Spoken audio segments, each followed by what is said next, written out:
Welcome to another episode of Potion Sword Run. In this episode, we're going to talk about indie games and how back in the day it was much easier to sell them. A recent article came out quoting Jonathan Blow, the creator of Braid, and he said that his remake, his re-release of Braid, his remaster, sold like crap. It didn't sell at all, not enough to keep the studio afloat. Now, some gamers took that offensively. I mean, saying they're not going to buy the game. But then again, if they were going to buy the game, they would have bought in it. And then he wouldn't have to say that quote.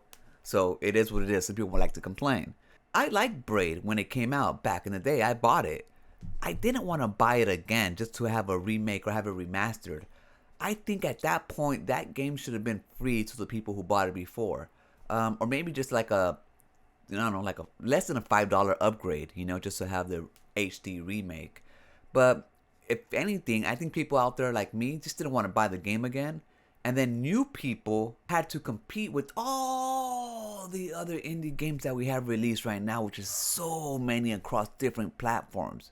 See, back in the day when Braid first came out, Super Meat Boy came out, Fez first came out, they really didn't have any competition. They were the first cream of the crop. And those were well made, and that's why they're the cream of the crop. But those were the first indie games that actually got popularized because Xbox 360 launched the marketplace store. So we had a whole new vast of customers just ready to buy up all these games. It was like almost the first time we had access to all these indie games and indie developers.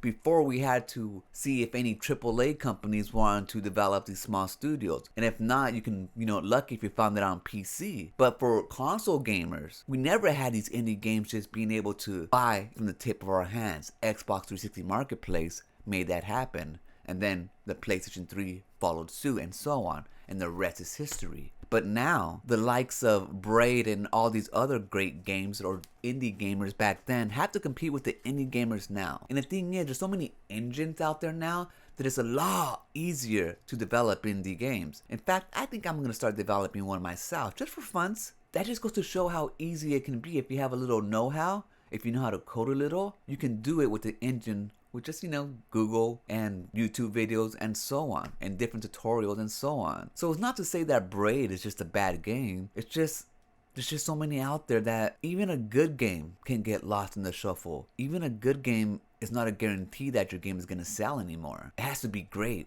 It has to create word of mouth. It has to have that buzz. Because if not, it's just pretty much going to fade with all the other indie games out there. Even though indie games right now are thriving, it's a lot harder to get it in front of different people. Too much competition. So Jonathan Blow, back then, Super Meat Boy creator, that dude that created Fez, they had it good.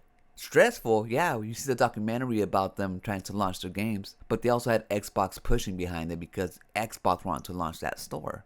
Now that Xbox is all settled into the ecosystem, there isn't no need to push indie games anymore. So it's up to indie games to make a splash themselves if they want to be successful in these times. Let me know what you guys think. I'll catch you guys on the next one. Peace.